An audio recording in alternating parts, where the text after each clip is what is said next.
안녕하세요. 미국 주식으로 온 대학이 미준입니다. 3월 28일 월요일 오늘의 미국 주식 뉴스를 시작합니다. 지난 2020년 6월 처음으로 개설이 된 미국 주식으로 온 대학에서는요. 처음에는 제가 호텔리어라는 직업과 병행을 했기 때문에 1일 1영상을 목표로 했었고요. 그리고 나서 2021년 9월 제가 호텔리어라는 이름을 버리고 전업 유튜브가 되면서 하루에 2편 정도의 영상을 보내드렸습니다. 그리고 최근에는 제가 욕심이 좀 늘었죠. 그래서 하루에 3편 정도의 영상을 공유하고 있는데요. 물론 이제 월요일 같은 경우는 제가 일요일 날 녹화를 하기 때문에 한 편 내지 2편을 현재 보내드리고 있는 상황입니다. 이렇게 3편을 녹화할 때 사실 가장 늦게 녹화를 하는 방송이 오늘의 미국 주식 뉴스거든요. 왜냐하면 가장 따끈따끈한 소식을 가장 먼저 보내드리고 싶다는 욕심이 있어서인데요. 그렇기 때문에 제가 보통 그 전날 마지막 밤에 녹화를 하고요. 그리고 나서 다음날 여러분들께서는 보통 정오에 오늘의 미국 주식 뉴스를 접하고 계십니다. 몇 시간 텀이 있지 않거든요. 이렇게 따끈따끈한 소식을 전해드리기 위해서 노력하고 있기 때문에 어쩔 때는 좀 밤 늦게까지 작업을 하는 경우가 있는데 앞으로는 조금 저의 작업이 쉬워질 것 같습니다. 그 이유가 뭐냐면요. 영국 그리고 미국에는 데일라이트 세이빙이라는 제도가 있거든요. 저랑 연배가 비슷한 분들 그리고 조금 윗분들은 아마 기억을 하실 텐데 한국에도 서머타임이라는 제도가 있었습니다. 예전에 올림픽을 앞두고 한 2년 정도 서머타임이 도입이 됐었는데요.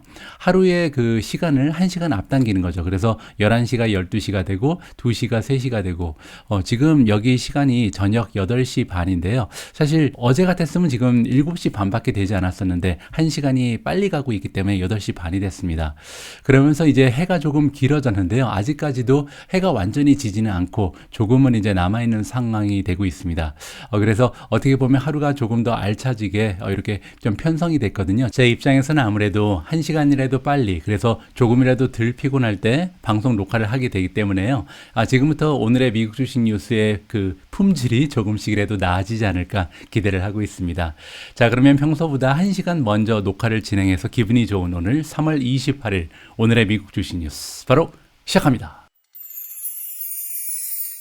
자, 월요일 방송이기 때문에 가장 먼저 지난주 금요일에 미국 증시 마감 시황부터 체크할 텐데요. 기분 좋은 장세로 마감이 됐습니다. 지수를 보면요. 많이 급등하지는 않았습니다. S&P 500이 0.51% 올라가면서 마감이 됐고요. 다우존스가 플러스 0.44%, 그리고 나스닥은 사실 마이너스 0.16%로 마감이 됐거든요. 러셀 2000 역시 플러스로 기분 좋게 끝이 났습니다. 자, 그런데 제가 기분 좋은 장세라고 말씀드린 이유가 뭐냐면 그래프를 살펴보시면요. S&P 500도 마이너스를 보였다가 상승한 거고요. 다우존스 역시 마이너스를 보였다가 마지막에 급상승. 그리고 나스닥 같은 경우는 상당히 많은 폭으로 떨어졌다가 막판에 거의 플러스 가까이 올라가면서 기분 좋게 마무리를 했습니다. 자, 그렇기 때문에 어떻게 보면 월요일날 장세가 조금 기대될 수 있다. 이렇게 여러분들께 말씀드릴 수가 있겠죠. 자, 이렇게 시장이 하락하다가 갑자기 급등하는 현상이 나타난다는 얘기는 아무래도 지금 사이드라인에 빠져있는 현금을 들고 있는 투자자들이 언제 들어갈까 호시탐탐 노리고 있다. 이렇게 좀 긍정적으로 해석을 해볼 수가 있겠죠. 자, 이번에는 개별 종목의 성적표를 보면요. 의외로 올라간 종목은 몇 개 되지 않습니다. 따라서 제가 관심을 가지고 있는 이런 종목들은 이번 금요일 날은 좋은 성과를 보이지는 못했다. 이렇게 설명을 드릴 수가 있고요. 빵 기업들 위주로 좀 올라가는 추세가 보인 것 같습니다. 가장 좋은 추세는 VNOM이 4.93% 올라갔고요.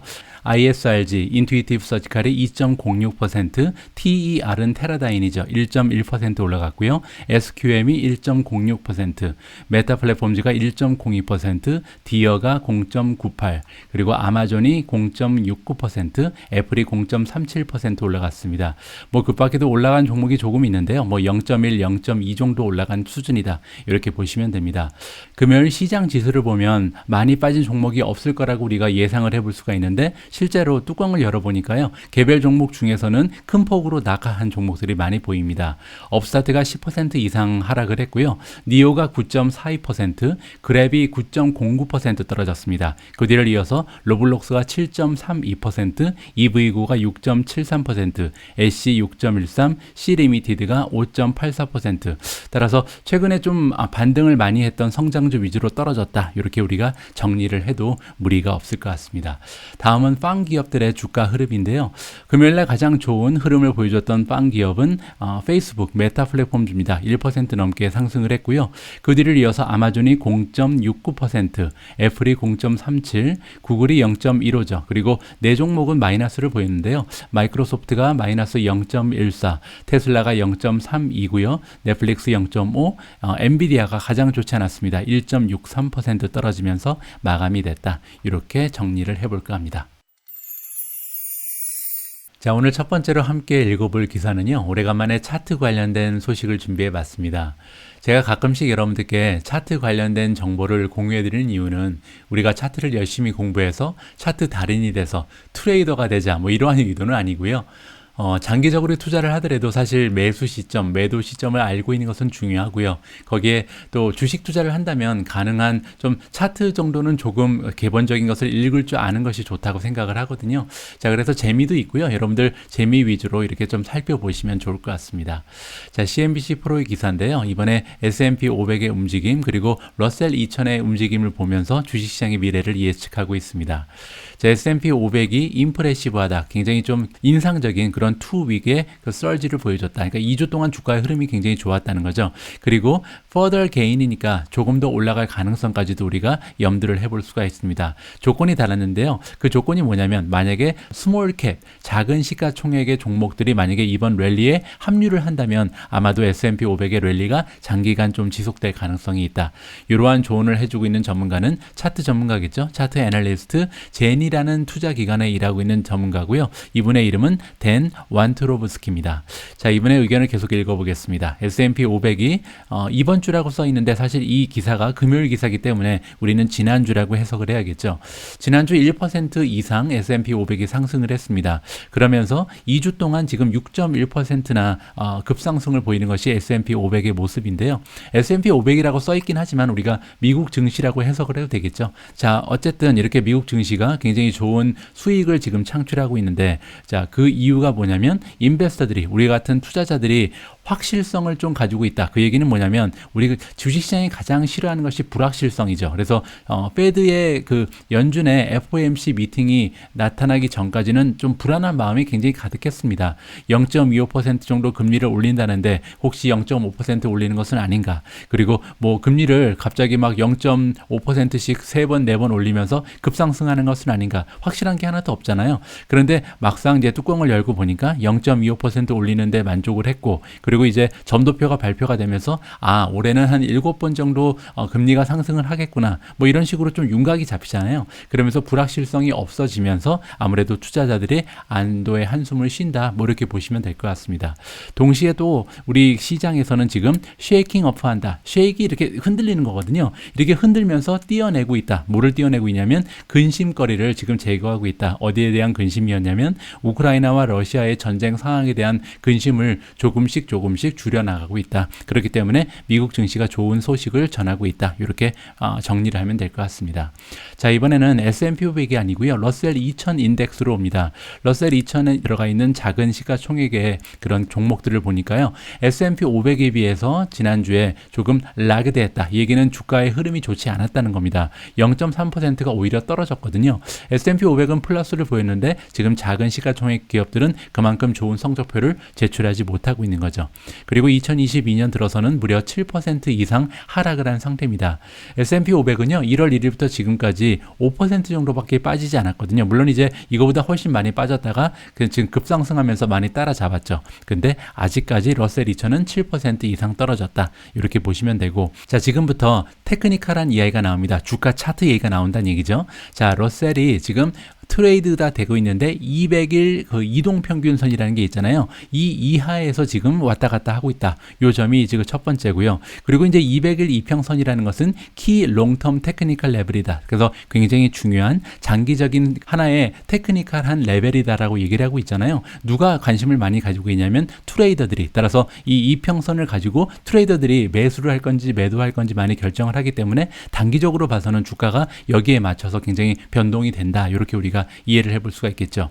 자, 그럼에도 불구하고 러셀 2000은 좋은 소식이 뭐냐면요. 50일 이평선보다는 지금 위에 위치해 있다. 이렇게 나와 있습니다. 50일 이평선이라는 건 지난 50일 동안의 주가를 평균으로 이제 선을 쭉 이렇게 맺은 거거든요. 따라서 오늘은 오늘부터 50일, 그리고 어제는 어제부터 50일 이렇게 해서 평균적인 주가를 점을 찍어서 이은 것을 50일 이평선이라 그러죠. 200일 이평선도 마찬가지로 계산을 하면 되고요. 어쨌든 러셀 2000의 지수가 지금 이 50일 이평선 위에 위치해 있다. 이렇게 지금 나와 있거든요. 자, 그래서 지금 포지션이 어떠냐면 200일 이평선을 테스트할 그런 위치에 와 있다라고 얘기합니다. 자, 그리고 만약에 여기서 상황이 좋아지게 되면 아마도 S&P 500이 지금 2주 동안 급상승을 보이고 있는데 여기에 파이어, 즉 불길을 지펴줄 수 있다. 따라서 같이 동반 상승할 가능성이 굉장히 높다. 이렇게 지금 이번 기사에서는 이야기를 해주고 있습니다. 자, 여기까지 읽어보시고요. 조금 이해하기가 어려우신 부분도 있을 텐데 이 차트를 보시면 조금 이해가 빨리 되실 겁니다. 자, 방금 전에 읽었던 기사의 내용을요. 이번 그래프를 우리가 굉장히 좀 깔끔하게 정리를 해볼 수가 있습니다. 뭐 저 역시도 전문가가 아니기 때문에 여러분들께서 이해하실 수 있는 쉬운 언어로 한번 쉽게 설명을 해보겠습니다. 자, 세 가지의 그래프가 한꺼번에 나와 있는데요. 첫 번째 파란색이 200일 DMA, 데일리 무빙 에버리지 이평선이죠. 그리고 러셀 2000의 그 지수가 지금 주황색으로 표시가 되어 있습니다. 50일 이평선이 지금 녹색으로 표시가 되어 있고요.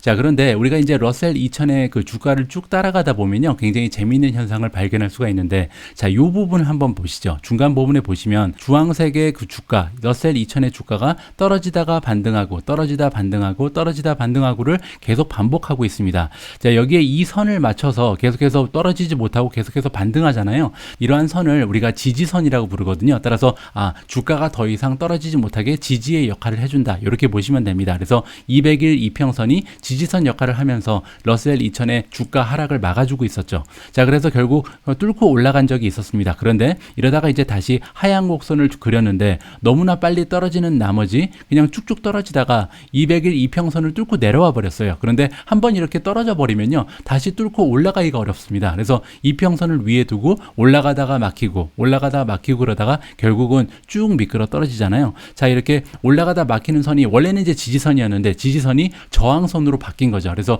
주가가 올라가지 못하게 저항을 해주는 역할을 이평선이 해주고 있다. 이렇게 우리가 이해를 해볼 수가 있겠죠. 자, 그리고 나서는 녹색이 지금 그 200일 이평선보다 50일 이평선이 밑으로 떨어졌잖아요. 따라서 이 50일 이평선을 뚫고 지나가야 되는데 여기서 막히고 또 막히고 계속 막히다가 결국 최근에 뚫고 올라갔다는 것을 우리가 살펴볼 수가 있겠죠. 따라서 이제 50일 이평선, 이동평균선은 뚫고 올라갔기 때문에 지금부터는 위로 쭉 상승을 하겠다라고 우리가 좀 기대를 해볼 수가 있잖아요. 그리고 나면 결국 200일 이평선을 만나게 될 텐데 여기서 과연 이평선을 한 번에 뚫고 200일 이평선 위로 올라갈 수 있는가, 아니면 막혀서 다시 떨어지는가, 뭐 요거를 좀 우리가 관심을 주고 봐야겠죠. 아무튼 이번 기사에서 얘기한 점은 뭐냐면요. 만약에 이 러셀 2000이 200일 이평선을 뚫고 넘어갈 수만 있다면 그러면 상당히 주식시장이 좀 긍정적인 신호가 되면서 전반적으로 시장이 올라갈 것이다. 이러한 식으로 정리를 하면 될 것 같습니다. 자, 다음으로 준비된 기사는요, 월가의 목소리 9 버전입니다. 지금부터는 이 월가의 목소리 9 버전을요, 제가 새로운 이름을 좀 명명을 하도록 하겠습니다. 지금 제가 하루에 한 개 정도 월가의 목소리를 업데이트 하기 때문에 조금 이제 혼동이 되잖아요. 그래서 앞으로 제가 CNBC 프로에 나와 있는 이 컨센서스 부분은 월가의 컨센서스라는 이름으로 다시 이름을 붙여보도록 하겠습니다. 자, 오늘 준비된 월가의 컨센서스에는요, 디즈니, 애플, 테슬라, 아마존, 뭐 중요한 종목이 굉장히 많이 나옵니다. 어떠한 소식이 준비되어 있는지 한번 직접 읽어보시도록 하겠습니다. 자, 첫 번째로 에버코어 ISI가 애플의 아웃퍼폼을 다시 한번 확인해 줬습니다. 에버코어 ISI가 이야기하기를 금요일 날 지금 발표를 했는데요. 자, 그들이 가지고 있는 케이스 중에 불 케이스입니다. 보통은 이제 중간치를 베이스 케이스라 그러고요. 조금 더 긍정적으로 본다면 불 케이스, 그리고 조금 나쁘게 보는 케이스를 베어 케이스라 그러거든요. 그래서 에버코어 ISI 같은 경우는 지금 베이스 케이스를 얘기하는 것은 아니고, 만약에 우리의 전망 중에 가장 좋은 전망이 실현화된다면 이 정도로 좋을 수 있다. 이렇게 이해하시면 되고요. 자, 불케이스가 지금 주가가 300까지 올라갈 수 있다. 굉장한 전망이 나오고 있는 거죠. 현재 애플의 주가를 보시면 174입니다. 따라서 한번 계산을 해볼게요. 자, 300까지 올라갈 수 있다. 174죠. 자, 그러면 72%가 나옵니다. 따라서 지금 현재 주가에서 70% 이상 급등할 가능성이 있다라고 에버코어가 긍정적인 전망을 내놓고 있는데요. 어떠한 근거가 있는지 한번 살펴봐야겠죠. 자, 우리의 업사이드 내러티브, 그러니까 이제 아까 말씀드린 것처럼 베이스 케이스가 아니고 높게 설정되어 있는 이야기를 얘기하는 겁니다. 따라서 불 케이스를 보면 EPS를 $10 정도까지 지금 예상을 하고 있다. EPS라는 것은 한 주당 만들어내는 순이익을 얘기하는 거잖아요. 그래서 1년 동안 애플이라는 기업은 한 주당 $10 정도의 순이익을 만들어낼 수 있을 거라고 전망을 해주고 있습니다. 자, 이렇게 건강한 EPS가 만들어질 수 있다고 단언하는 이유가 여기 나와 있는데요. 그들이 가지고 있는 인스톨 베이스는 지금 현재 애플의 생태계에 들어가 있는 사용자를 얘기하는 거거든요. 따라서 지금 애플을 설치하고 사용하고 있는 이 사람들을 이용을 해서 돈을 더 벌 것이다. 뭐 굉장히 좀 어떻게 보면 이용자 입장에서는 기분이 나쁜데, 어쨌든 애플은 지금 워낙 그 생태계에 들어가 있는 사람이 많잖아요. 그리고 로열티가 엄청나죠. 따라서 이들의 충성심을 이용해서 서비스 매출도 상승시킬 수 있고 또 웨어러블의 그 그로스가 올라갈 수 있다. 이 얘기는 뭐냐면요. 뭐 예를 들어서 지금 애플을 사용하는 사람들 중에서 가장 많이 사용하는 사람들은 사실 아이폰을 가지고 있을 거 아니에요. 아이폰이라든지 아니면 아이패드, 뭐 맥북을 사용하는 사람도 많겠죠. 이런 사람들한테 웨어러블, 뭐 시계라든지 아니면은 뭐 이어폰이라든지 이런 것을 판매해서 아직 그 매출이 성장될 가능성이 많다. 이렇게 보는 것 같습니다.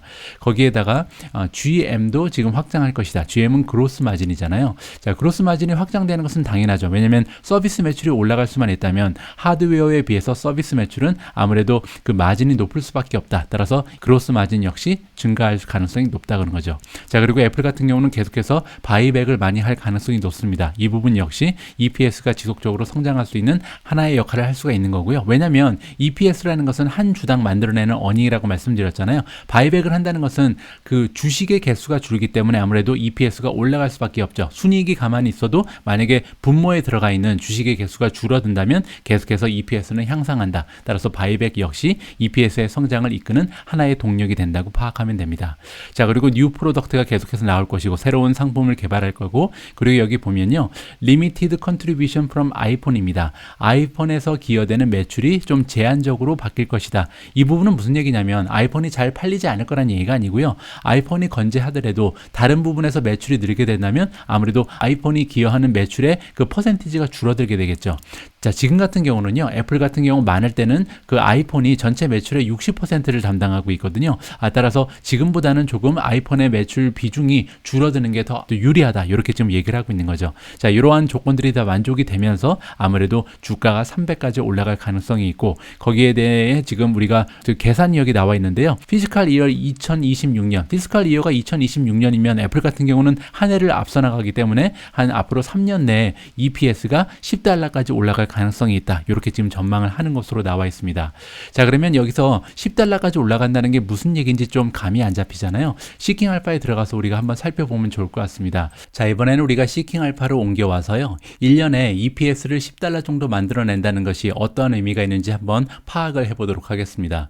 자, 애플의 서머리 페이지에 와 있는데요. 서머리 페이지 중간 정도에 보시면 정리가 되어 있는 부분이 있습니다. 여기에 EPS가 있죠. EPS 포워드가 나와 있습니다. 앞으로 12개월 동안 애플이 만들어낼 것으로 기대되는 어닝의 전망치가 나와 있는데 EPS가 $6가 조금 넘어가는 수치가 나오죠. 따라서 아까 그 에버코어 ISI 같은 경우는 회계년도 2026년까지 이 수치가 $10로 껑충 뛰어오를 것이다. 이러한 전망을 해준 겁니다. 자, 조금 더 자세한 내용을 제가 전달을 해드릴 텐데, 요 중간에 서브 메뉴를 보시면요, 어닝즈라는 탭이 있습니다. 요 어닝즈 탭을 누르시면요, 우리가 보통 이 어닝즈 탭을 눌러서 확인하는 부분은 바로 이 부분이었죠. 지난 3개월 동안 뭐 40명 정도의 애널리스트가 예상치 컨센서스를 업데이트를 해줬는데 39명은 긍정적인 방향으로 상향 조정했고 1명만 하향 조정했다. 평소에는 우리가 여기에 관심을 두고 지켜봤었죠. 그런데 여기 말고요, 우리가 두 번째 서브 탭이 있습니다. Earnings Estimate, 이 부분을 클릭을 하시면 다음과 같은 페이지로 이동을 하게 되는데요. 지금 디폴트로 쿼터가 써 있거든요. 쿼터라는 것은 이제 분기를 얘기하는 거죠. 우리는 지금 애뉴얼, 연도의 수치를 봐야 되기 때문에 여기를 클릭하시면 됩니다. 그러면 이제 수치가 모두 1년치로 바뀌게 되는 거고요. 자, 밑으로 조금만 내려오시면 각 연도마다 전문가들이 예상해 놓은 EPS의 전망치가 나오게 됩니다. 2022년에는 $6.16, 2023년에는 6.55고요. 2024년에 6.88 쭉쭉 나가게 되죠. 근데 아까 에버코어 ISI에서는 회계년도 2026년이니까 2025년을 얘기한 거거든요. 자, 이쯤 돼서 지금 시장의 전문가들은 7.32 정도의 어닝을 기대하고 있는데 에버코어 ISI 같은 경우는 7달러 대신 10달러까지도 올라갈 가능성이 있다라고 굉장히 긍정적인 전망을 안겨줬다. 이렇게 이해하시면 될 것 같습니다. 자, 어쨌든 지금 현재 상황보다 어닝이 이렇게 올라갈 수만 있다면 그러면 얼마든지 주가의 상승을 도모할 수 있다는 것을 우리가 기대해 볼 수가 있는 거겠죠. 자, 그리고 여기 나와 있는 것처럼 2026년 회계년도에 10달러까지 올라가는데 주가가 300이 써 있었잖아요. 그 얘기는 뭐냐면 300이 나오기 위해서는 어닝 퍼 쉐어에 곱하기 멀티플을 해야 되잖아요. 멀티플이 30이 나오게 되죠. 따라서 지금 300이라는 그 목표 주가가 나온 것은 어닝 퍼 쉐어가 10달러까지 올라간 상태에서 멀티플이 30배를 유지한다는 가정하에 30 곱하기 10이 300이 나왔다. 이렇게 우리가 계산을 직접 해볼 수가 있겠습니다. 뭐 애플 같은 경우는 원래 멀티플이 30 정도 나오기 때문에 무리 없는 예상치가 아닐까. 단 여기서 관건은 과연 회계년도 2026년까지 10달러의 어닝을 만들어낼 수 있을까? 여기에 우리가 관심을 가지고 지켜보면 좋을 것 같습니다. 자, 두 번째를 보시면 에버코어가 다시 등장을 하는데 이번에는 아마존입니다. 아마존에 관련해서 아웃퍼폼 매수 의견을 다시 한번 재확인을 해주고 있는데요. 자, 에버코어가 아마존을 좋게 보는 이유는요. 여기 보시는 것처럼 언더 어프리시에이트 돼 있다. 언더 어프리시에이트는 뭐냐면 저평가돼 있다는 겁니다. 따라서 어떠한 부분을 저평가하고 있냐면 크게 두 가지 부분을 얘기해주고 있는데 첫 번째는 쉬핑, 그러니까 이제 배송 서비스의 잠재력이 무궁무진한데 거기가 좀 무시당하고 있다는 거죠. 두 번째는 뭐냐면 아마존이 가지고 있는 브랜드 애드버타이징 레비뉴, 즉 광고 부분에서 굉장히 유리한 점이 많은 기업이다. 이 두 가지의 잠재력을 보면서 지금 아마존의 주가는 언더 지금 밸류돼 있다. 그 얘기를 하고 있는 겁니다. 따라서 이 부분에 대해서 우리가 좀 자세한 내용을 살펴보면 좋을 것 같아서요. 내일 영상에 제가 여기 보시면 조금 더 자세한 내용을 살펴볼 수 있는 기사에 연결이 되어 있거든요. 내일 그러면 요 아마존이 왜 저평가되어 있다고 생각하는지 에버코어의 주장을 직접 들어보도록 하겠습니다. 자, 다음으로 등장하는 기업은 테슬라인데요. 바클레이라는 투자기관에서 언더웨이시니까 매도 의견을 다시 한번 확인해 줬습니다. 자, 바클레이가 이야기하기를 테슬라는 여전히 오버밸류돼 있다. 아직까지도 고평가 받고 있는 그런 기업이라는 거죠.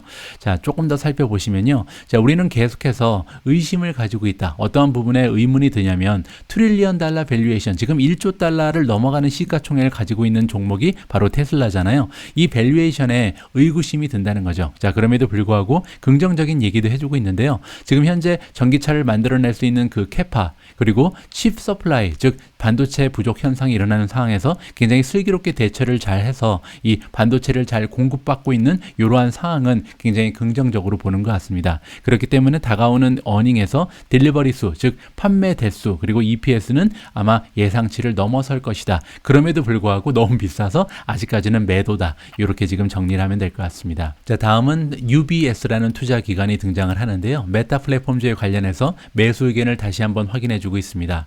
자, 우리가 생각하기에 인스타그램이 가지고 있는 뉴스 피드에 변화가 생긴 점이 굉장히 좋다. 이 부분에서는 조금 이따가 다시 설명을 드리고요. 그리고 또 한 가지는 뭐냐면 릴즈라는 그 숏 비디오를 그 주로 만드는 이런 포스팅 기능인데 여기에서 상업화 가능성이 굉장히 높다라는 거죠. 이 두 가지의 이유 때문에 앞으로 이제 BUMP가 가능하다.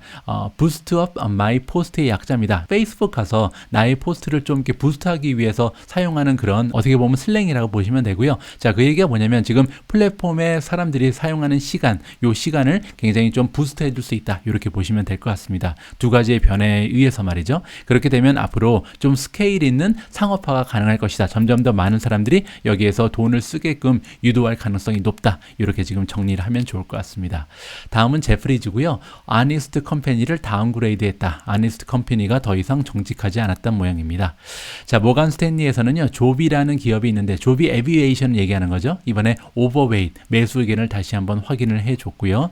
자, 뱅크 오브 아메리카에서 마벨 그리고 엔비디아 요 두 종목에 대해서 바이 의견, 매수 의견을 다시 한번 확인해 줬습니다. 자, 뱅크 오브 아메리카에서 얘기하기를요. 우리는 굉장히 강력한 확신을 가지고 있는데 아래에 나와 있는 종목들에 대해서 확신한다. 자, 이 종목들은요. 굉장히 중요한 마켓 시장에 올라가 있다라고 얘기하고요. 그들의 장점은 뭐냐면 굉장히 좀 단단한 디맨드를 가지고 있다. 그러니까 지금 수요가 굉장히 넘쳐날 뿐만 아니라 비지빌리티가 나오거든요. 따라서 미래에도 수요가 뻔히 보인다. 많은 수요가 기다리고 있다는 것을 지금 우리가 볼 수가 있다는 겁니다. 그뿐만 아니라 굉장히 좀 변함없는 실행력을 보여주고 있는 기업이다. 첫 번째는 엔비디아고요. 두 번째가 마블, 세 번째는 AVGO입니다. 브로드컴이죠. 네 번째는 AMD. 요 네 종목을 우리가 가장 좋아한다라고 얘기하고요. 이 종목들이 좋은 이유는 뭐냐면 지금 어디에 올라타고 있냐면 클라우드라든지 AI, 인공지능이죠. 엔터프라이즈, 텔레커뮤니케이션, 카펙스가 증가함으로써 많은 혜택을 받을 것이다 라고 이해하시면 될 것 같습니다. 자, 이 기사 역시 조금 더 자세히 읽어볼 필요가 있는 것 같아서요. 제가 내일 하나의 영상으로 제작해서 자, 이들의 스토리를 제가 좀 깔끔하게 정리해서 보내드릴 수 있도록 하겠습니다. 자, 다음은 뱅크 오브 아메리카가 포티넷을 다운그레이드 했고요. 자, MKM이 이번에 펠로톤에 대해서 중립 의견을 다시 한번 확인했다라고 나옵니다. 자, 다음은 카니발이 등장을 하는데요. 최근 들어서 좀 많이 힘들죠. 왜냐하면 그렇지 않아도 그 여행객이 많이 줄어서 어려운 상황에서 최근에는 연료비까지 많이 들었잖아요. 그렇기 때문에 아르고스에서 다운그레이드를 했다고 합니다. 원래는 이제 매수 의견을 주고 있었는데 홀드로 바꿔줬고요. 그 이유는 우리가 예상해 볼 수 있는 것처럼 우리가 생각하기에 카니발의 전망이 굉장히 악화되고 있다. 그 이유는 당연히 지금 오미크론이 다시 한번 올라가면서 굉장히 좀 여행 수요가 줄어든 이유, 그게 첫 번째고요. 두 번째는 너무나 빠르게 연료비가 향상하면서 비용이 많이 늘었잖아요. 따라서 어닝이 감소할 수밖에 없는 그런 위치에 있다. 뭐 카니발을 비롯한 크루즈 종목들만이 아니라 항공사도 마찬가지죠. 최근 들어서 연료비가 너무나 많이 올라가면서 이중으로 타격을 받고 있는 인더스트리다. 이렇게 우리가 정리를 하면 될 것 같습니다.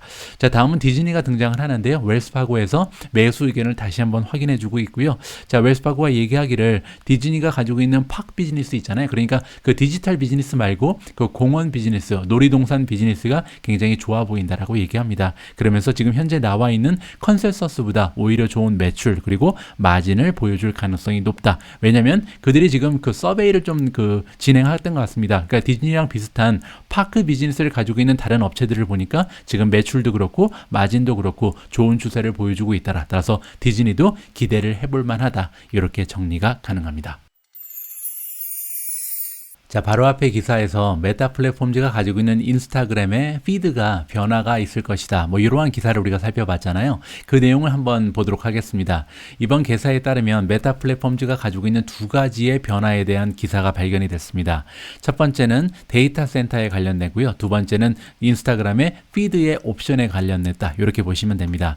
첫 번째 소식은요. 메타 플랫폼즈가 이번에 컨펌을 했는데 어떠한 계획을 지금 발표를 했냐면 하이퍼스케일, 정말 규모가 엄청나게 커다란 데이터 센터 하나를 만든다. 그 위치는 캔사시티다라고 나와 있습니다. 제가 예전에 IMF 때문에 이제 취직이 잘 되지 않아서요. 첫 번째 직장으로 선택한 게 미국이었거든요. 그때 가서 처음으로 잡았던 직장이 바로 캔사시티에 있는 하얏트 호텔이었습니다. 그래서 개인적으로 1년 정도 거주하면서 일을 했던 지역인데 미국의 가장 중간에 있고요. 인구수가 굉장히 적어서 저 같은 사람이 가서 일을 할 수 있는 길이 열렸던 그러한 추억이 있습니다. 굉장히 조용하고 좀 한적한 그런 도시라고 생각하시면 되고요.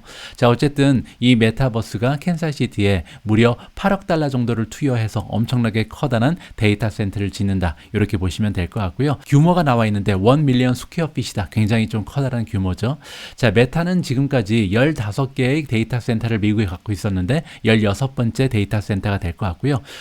전 그 세계에는 20개를 갖고 있었는데 21번째 데이터 센터를 짓는 셈이다. 이렇게 이해하시면 됩니다. 자, 그리고 이번에 만드는 데이터 센터는요, 전반적으로 서스테이너빌리티에 신경을 쓴다. 지속 가능한 개발, 뭐 이러한 컨셉이라고 보시면 되는데 리드 골드 서티피킷을 갖고 있다. 자, 그 의미는 뭐냐면 에너지의 사용량이 32% 정도 절감이 돼서 굉장히 좀 에너지 효율성이 높다는 거죠. 그리고 지금 물 같은 경우는요, 그 효율성이 80%나 향상됐다. 이렇게 보시면 됩니다. 따라서 굉장히 좀 환경 친화적인 그런 데이터 센터를 만든다. 이렇게 설명이 가능하고요. 자, 그 밖에 두 번째 소식이 보도가 되고 있는데 이번에 메타 플랫폼즈에서 굉장히 오랫동안 사용자들이 요구를 해왔던 그런 기능을 열어준다라고 나와 있습니다. 어떤 기능이냐면요. 자, 인스타그램 유저들이요. 그들의 이제 피드에 나와 있는 여러 가지 포스트들이 보이는데 이 보이는 방식을요. 크로노로지컬로 바꿀 수 있다. 이 얘기는 뭐냐면 시간의 순서에 따라서 정렬이 가능하다는 겁니다. 또 한 가지는 뭐냐면요. 그들이 팔로우하고 있는 사람들 아니면 가장 좋아하는 페이버릿 어카운트의 피드만 볼 수 있는 길이 열린다. 따라서 굉장히 좀 선택권을 가지고 조절을 할 수 있다는 거죠.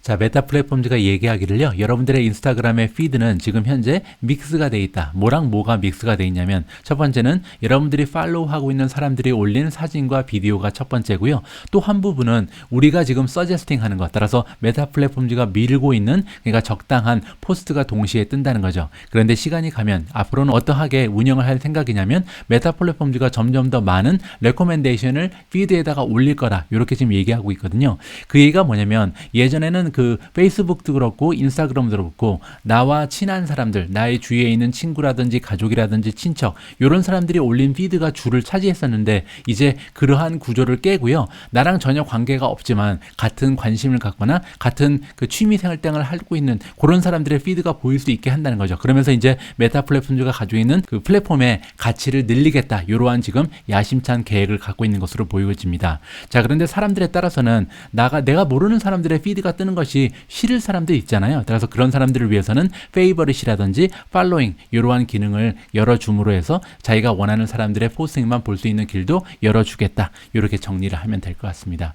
이 부분은 굉장히 좀 스마트한 무브가 아닌가 개인적으로 판단을 하고 있습니다. 자, 이번에는 오늘의 미국 주식 뉴스 자막 영상을 소개해드릴 차례입니다. 오늘 오미준님과 함께 준비한 자막 영상에는요, 톰리가 등장을 합니다. 여러분들께서 굉장히 좀 신뢰를 갖고 계신 그런 유능한 전문가의 의견을 들어볼 기회를 마련했는데요. 오늘 자막 영상은 특집입니다. 제가 평소에 오미준님과 함께 뭐 시간 관계 때문에 사실 2분짜리, 3분짜리 굉장히 짧은 자막 영상만 골라서 여러분들께 공유를 해드리고 있습니다. 물론 이제 시청하시는 분들 입장에서도 짧은 시간에 굉장히 좀 그 압축된 정보를 얻으실 수 있는 장점은 있긴 하겠죠. 하지만 그들의 굉장히 좀 깊숙한 인사이트를 들어보기에는 조금 한계점이 있었는데요.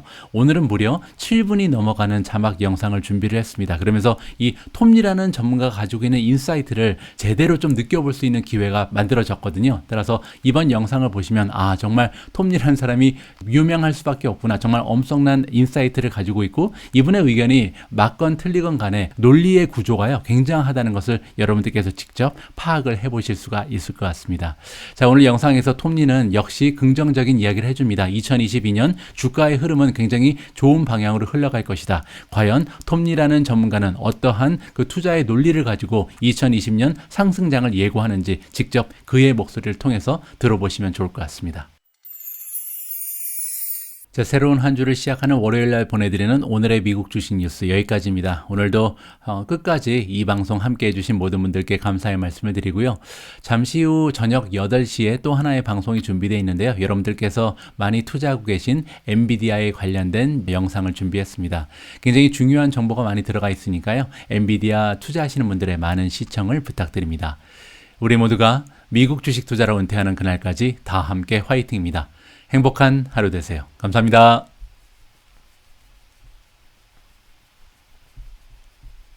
You told me the other day, you admitted that you've been a little too bullish at times on stocks, but yet you sit here today and you continue to make the case that they can go higher. Yes, I think stocks are definitely going through a very difficult period because we know the bond market is quite hawkish and the Fed has to, sort of meet market expectations there. And we know that consumers going to be taking a pretty big hit from commodities and fuel.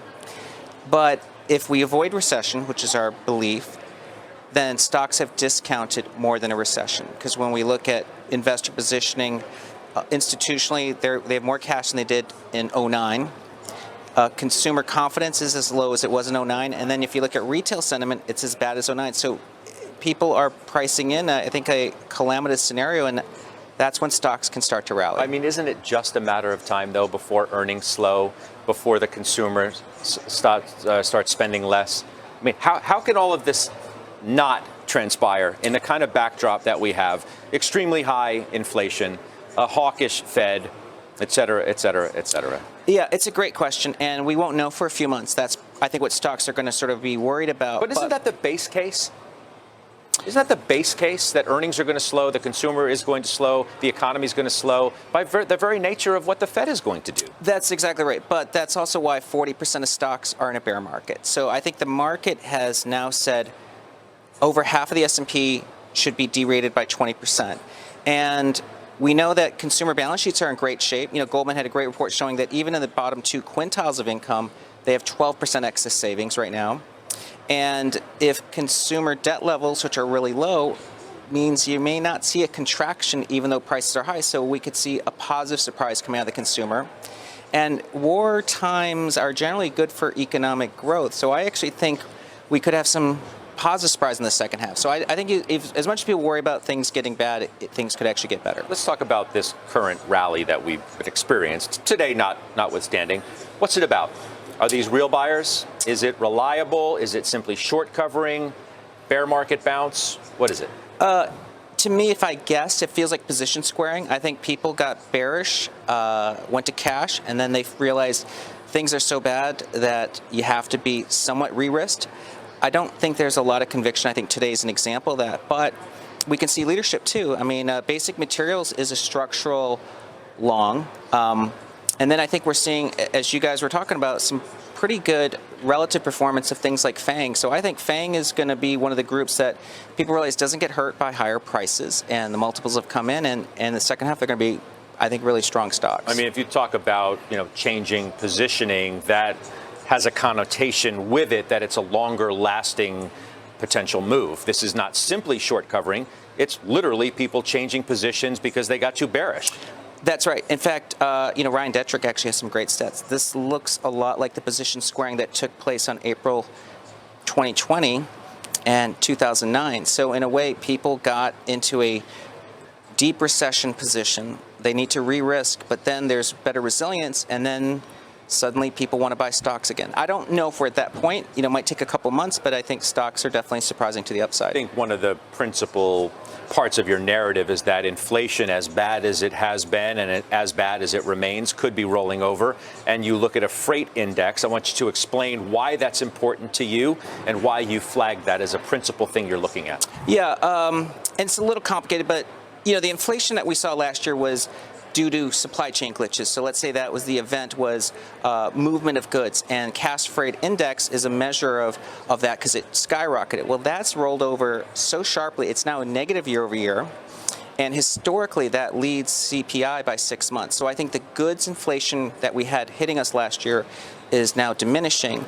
This year, what we're dealing with is now this spilling into services and now oil risk. But if those actually start to plateau, then we're sort of saying the inflation picture is probably a little better than the Fed was worried about, and that's kind of a dovish development. What if I say, okay, but labor costs show no sign of slowing down, and we know where borrowing costs are going to? That's going to slow corporate activity. Yes. Ironically, borrowing costs haven't risen as much as inflation. So actually, the cost of money has gotten cheaper this year. So we're actually more negative real rates. Today, if you borrow money, you're borrowing it at negative 5%. So it's almost positive for corporates to borrow money today because they can earn more money. That's actually good for risk assets. Historically, that's when stocks can actually see PE expansion. So as bad as it sounds, it's actually marginally positive. Look, you need to make calls at times when the world seems uneasy. You can't wait for the market to, be at all-time highs to say, yeah, I said we're going higher. So I totally get it. I just wonder if in some respects, you ignore some of the risks that are on the table that may be insurmountable. As I was discussing with Adam Parker, the Fed is going to be aggressive. Yes. We know that. And by virtue of the move that we've seen in the market, and if it does continue, don't they get emboldened by that? Yeah. I mean, the market's pricing in 7 hikes. That's consensus. That's what the Fed futures are saying. If there are fewer hikes, as Adam was referring to, that's a positive development because we're going to be reaching the end of that hawkish cycle sooner. And of course, rates could be capped a lot sooner. Our technician, Mark Newton, thinks the 10-year is going to sort of hit 250 and then actually start to descend. That will be good for PE as well. Hey, look, Scott Minerd was on in the first couple of days of these new programs and suggested 2.25. I mean, maybe that becomes the top on the 10-year. So he's not the only one thinking that. If, in fact, that is the case, what does it mean for the tech trade? It's great for the tech trade because now you're paying, 45, almost 50 times for a bond. Face Meta at 16 times looks like a bargain. I think the idea of TINA comes back strong in the second half, and especially owning U.S. stocks. I mean, it's probably the safest place to put money today. I wouldn't really, if I was an Asian wealthy person or a European wealthy person, I'd be putting capital in the U.S. Quickly, how quickly are you focused on a stock like Apple which we had made the point, and I just did with Pete Najarian, the move that it's had from 150, which was really a perilous point. And we noted that on the very first day of overtime, that you have to watch what's happening with Apple, the biggest stock in the market. You can't have that breakdown. Well, That's right. It's gone the opposite direction. Yep, that's right. It's a bellwether. It's a great company. It's now acting very strong, and it's kind of benefiting from supply chain easing. So I think in a lot of ways, if Apple's strong, I don't think you can be that bearish on the S&P. All right.